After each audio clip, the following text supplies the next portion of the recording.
Motivation ചെയ്യുന്നൊരു വലിയ പ്രശ്നം, നമ്മൾ മോട്ടിവേഷന് ഇപ്പോൾ പ്രചോദനം എന്നുള്ള വാക്കുണ്ടെങ്കിലും അതിനെ പക്ക മലയാളത്തിൽ വേണേൽ നമുക്ക് മൂപ്പിക്കുക എന്ന് പറയും. നമ്മൾ ശരിക്കും ഓട്ടോറിക്ഷയാണ്. നമ്മളെ മോട്ടിവേറ്റ് ചെയ്തിട്ട് നീ ഫെറാരിയാന്ന് പറയുക. നമുക്ക് പലപ്പോഴും എല്ലാം തികഞ്ഞു നിൽക്കുമ്പോഴും സന്തോഷത്തിനൊരു വല്ലാത്ത കുറവുണ്ടാകുന്നു. പലരും പല കാരണങ്ങൾ കൊണ്ട് ഹാപ്പിയല്ല.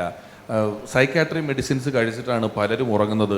പലരും സ്ട്രെസ് അനുഭവിക്കുന്നു. അതിൻ്റെ കാര്യകാരണങ്ങൾ ഞാൻ പറഞ്ഞ സ്ട്രെസ്സായിട്ടും ആങ്സൈറ്റിയുമായിട്ടുള്ള പ്രശ്നങ്ങൾ അനുഭവിക്കുന്നു. അപ്പോൾ ഇതിനൊക്കെ പലപ്പോഴും നമ്മളൊരു മിനിമലിസ്റ്റായ ജീവിതം, നമുക്ക് ആവശ്യത്തിൽ കൂടുതലിലേക്ക് ചിന്തിക്കുന്നതിനും ഒക്കെ ഉള്ളതും ഞാൻ ഇന്നാട് പറഞ്ഞതുപോലെ മോട്ടിവേഷൻ ചെയ്യുന്നൊരു ചതിയും ഇതിനകത്തുണ്ട്. ജീവികളെയൊക്കെ നമുക്ക് പറ്റില്ല. ഇപ്പോൾ മോട്ടിവേഷൻ ചെയ്യുന്നൊരു വലിയ പ്രശ്നം, നമ്മൾ മോട്ടിവേഷന് ഇപ്പോൾ പ്രചോദനം എന്നുള്ള വാക്കുണ്ടെങ്കിലും അതിനെ പക്ക മലയാളത്തിൽ വേണേൽ നമുക്ക് മൂപ്പിക്കുക എന്ന് പറയും. അവൻ പറഞ്ഞ് മൂപ്പിച്ചു എന്നൊക്കെ പറയുമല്ലോ. അപ്പോൾ ഞാൻ ഇതൊരിടത്ത് പറഞ്ഞതാണ്. അപ്പോൾ ഈ മോട്ടിവേഷൻ ഉണ്ടാക്കുന്നൊരു വലിയ പ്രശ്നം എന്താണെന്ന് വെച്ച് കഴിഞ്ഞാൽ, നിങ്ങൾക്ക് പ്രതിഭയുള്ള സ്ഥലവും നിങ്ങൾക്ക് പാഷനുള്ള സ്ഥലവും ഒന്നാകണമെന്ന് നിർബന്ധമില്ല. നിങ്ങൾക്ക് പാഷൻ മറ്റൊന്നിനോടാണ്. നിങ്ങൾക്ക് പാഷൻ അഭിനയത്തോടായിരിക്കും. നിങ്ങളുടെ പ്രതിഭ ചിലപ്പോൾ നിങ്ങൾക്ക് എൻജിനീയറിങ്ങിലായിരിക്കും. അപ്പോൾ നിങ്ങൾ മോട്ടിവേഷൻ കേട്ടോ അല്ലാതെ നിങ്ങൾക്ക് പാഷനുള്ള സ്ഥലത്ത് വന്ന് നിൽക്കുമ്പോൾ പറ്റുന്നത് എന്താണെന്ന് വെച്ച് കഴിഞ്ഞാൽ, ഒരു ഓട്ടോറിക്ഷ ഒരു ഫെറാരി ട്രാക്കിൽ ഒരു ഫോർമുല 1 റേസിൽ വന്ന് നിന്നാലുണ്ടാകുന്ന സ്ട്രെയിൻ ഉണ്ടല്ലോ, നമ്മൾ ശരിക്കും ഓട്ടോറിക്ഷയാണ്. നമ്മളെ മോട്ടിവേറ്റ് ചെയ്തിട്ട് നീ ഫെറാരിയാന്ന് പറയുക. മനസ്സിലായോ? ഈ മോട്ടിവേഷൻ കാരണം നമ്മൾ അവിടെ ചെന്ന് നിൽക്കുക, എന്നിട്ട് നമ്മൾ തന്നെ അനുഭവിക്കുക. അപ്പോൾ മോട്ടിവേഷൻ എല്ലായ്പ്പോഴും നമ്മൾ ഈ പറയുന്ന പോലെ ഈ ചിന്ത കൊണ്ടോ പുറത്തുനിന്നുള്ള ഇതുകൊണ്ടോ ചെയ്തെടുക്കുന്നത് നമുക്ക് വലിയ പാടാണ്. പക്ഷേ ഈ മറ്റൊരു സമൂഹത്തിൽ നമുക്ക് ഈ അറിവില്ലാത്തതുകൊണ്ടല്ലേ നമ്മുടെ ബ്രെയിൻ പുറത്തുനിന്ന് കൺട്രോൾ ചെയ്യാൻ പറ്റില്ലാത്ത അവസ്ഥയാണെങ്കിൽ, ഞാൻ പറഞ്ഞല്ലോ നമ്മളിത്തിരി നേരത്തെ ജനിക്കുന്നവരാണ്, നമ്മുടെ ബ്രെയിൻ മറ്റുള്ളവർക്ക് കൺട്രോൾ ചെയ്യാൻ പറ്റും. അപ്പോൾ ശക്തി നിങ്ങളെക്കാൾ കൂടുതലുള്ള ഒരാൾക്ക് നിങ്ങളെ അടിച്ചു തോൽപ്പിക്കാൻ പറ്റും എന്ന് പറയുന്നത് പോലെ തന്നെ നിങ്ങളെക്കാൾ മാനസികമായ ശക്തിയുള്ള ഒരാൾക്ക് നിങ്ങളെ മാനസികമായിട്ട് കീഴ്പ്പെടുത്താൻ സാധിക്കും.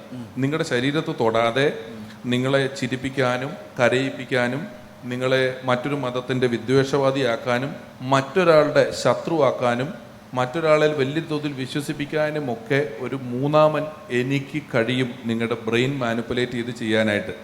പക്ഷേ ജീവികളുടെ അടുത്ത് നിങ്ങൾക്ക് അങ്ങനെ പറഞ്ഞ് ഒരു പട്ടീനെ വേറൊരു പട്ടിയുടെ ശത്രുവാക്കാൻ നിങ്ങളുടെ ജീവിതത്തിൽ പറ്റിയല്ല. അവർ ടീമായിട്ട് വന്നാൽ നമ്മൾ പെട്ട് കടി കൊണ്ടുകൊള്ളുക എന്നുള്ളതേ ഉള്ളൂ. ഇപ്പോൾ തന്നെ ഇവരും ജീവികൾക്കായതുകൊണ്ട് കൈയടിച്ചിട്ട് അവരാരറിയും എന്ന് ഓർത്തിട്ടാണെന്ന് തോന്നുന്നു. ഇവർ അവിടെ ഇവിടെയൊക്കെ 1-2 പേരെ അടിച്ച് അവസാനിപ്പിക്കുന്നുണ്ട്. ഇത് സൂക്ഷിച്ച് വെച്ച് അടുത്ത കായ്ക്ക് അടിക്കാം എന്ന് പറഞ്ഞ് ആരും ഇരിക്കരുത്. ഇടയ്ക്കൊക്കെ അടിച്ചോ, വെറുതെ ഇരിക്കുമല്ലോ, ഒരു നേരം പോക്കല്ലേ അത്. അതുകൊണ്ട് പറഞ്ഞാൽ അല്ലാതെ ഇതിൽ വലിയ കൈയടിക്കാനുള്ള കാര്യമുണ്ടെന്നുള്ള അവകാശത്തിൽ പറഞ്ഞതല്ല. രമേശ് പിഷാരടി പലപ്പോഴും ഹ്യൂമർ അവതരിപ്പിക്കാറുണ്ട്, വളരെ ഗൗരവത്തിൽ ഇത്തരം കാര്യങ്ങളും പറയാറുണ്ട്. ഈ മനുഷ്യനും മൃഗങ്ങളും തമ്മിലുള്ള വ്യത്യാസം ഒന്ന്, മനുഷ്യന് ചിരിക്കാൻ പറ്റുന്നു, ഇവർക്ക് ചിരിക്കാൻ പറ്റുന്നില്ല എന്നാണ്. അതെ, അവർ ചിരിക്കുന്നുണ്ടോ? നിങ്ങളുടെ നിരീക്ഷണത്തിൽ എങ്ങനെ? ചിരിക്കുന്ന, എൻ്റെ അറിവിൽ ചിരിക്കാൻ പറ്റുന്ന, ഇക്കിളിയിട്ടാൽ ചിരിക്കുന്ന ഒരേ ഒരു ജീവി എലിയാണ്. ഇക്കിളിയിട്ട അത് നമ്മളൊരു അൾട്രാസോണിക് സൗണ്ട് ഉണ്ടാക്കുന്നത് അതിൻ്റെ ചിരി തന്നെയാണ് എന്നാണ് പഠനങ്ങൾ പറയിച്ചിട്ടുള്ളത്. ഇക്കിളിയിട്ട എലിക്ക് സഹിക്കാൻ പറ്റുമല്ല, എലി ചിരിക്കും. ബാക്കി ഒരു ജീവിക്കും ഒരു നർമ്മം മനസ്സിലാക്കി ചിരിക്കാറില്ല. കുരങ്ങനൊക്കെ നമ്മൾ ഇളിക്കുക എന്ന് പറയുന്ന പോലെ ഒരു കിറി കാണിക്കുന്നതല്ലാതെ ഒരു ഫലിതം കണ്ട് ചിരിക്കാനുള്ള സാധ്യത മറ്റൊരു ജീവിക്കുമില്ല. നമുക്ക് മാത്രം കിട്ടിയിട്ടുള്ളൊരു കഴിവാണ്. പക്ഷെ നമ്മളും പലപ്പോഴും അത് വേണ്ട രീതിയിൽ ഉപയോഗിക്കുന്നില്ല. ചിരിക്കുന്നത് വളരെയധികം കൺട്രോൾ ചെയ്ത് ഇതിന് ഞാൻ ചിരിക്കേണ്ട ആവശ്യമുണ്ടോ, ഇതിനെന്നെ ചിരിക്കാൻ സാധിച്ചോ, ഈ നർമ്മത്തിന് ഈ നർമ്മം കണ്ട് ചിരിക്കാൻ മാത്രം കുറഞ്ഞവനാണോ ഞാൻ, എൻ്റെ ഒരു നിലവാരത്തിനൊത്ത് ഈ നർമ്മം എത്തിയോ തുടങ്ങിയ ഒരുപാട് ചോദ്യങ്ങൾക്ക് ഉത്തരം കണ്ടെത്തി വരുമ്പോഴത്തേക്കും ചിരിക്കേണ്ട സമയം കഴിഞ്ഞു പോകും. നമ്മൾ ചിരിക്കുന്നില്ല പല സന്ദർഭങ്ങളിൽ.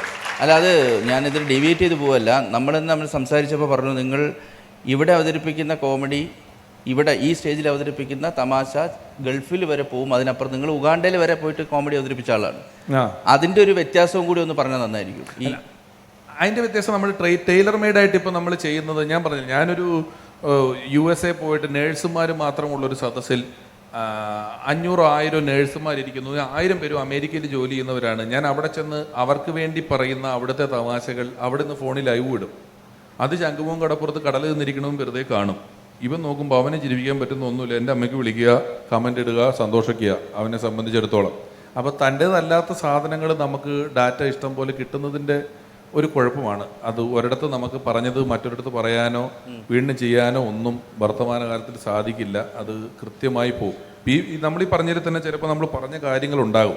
ഇവൻ ഇത് ഏകോപിപ്പിച്ചുകൊണ്ട് വരും, ഇന്നത് ഇന്നിടത്ത് പറഞ്ഞു, ഈ സദസ്സ് വേറെയാണ് എന്ന് ഓർക്കൂല. ഇനി എവിടെയും അടച്ചിട്ട ഒരു സദസ്സില്ല,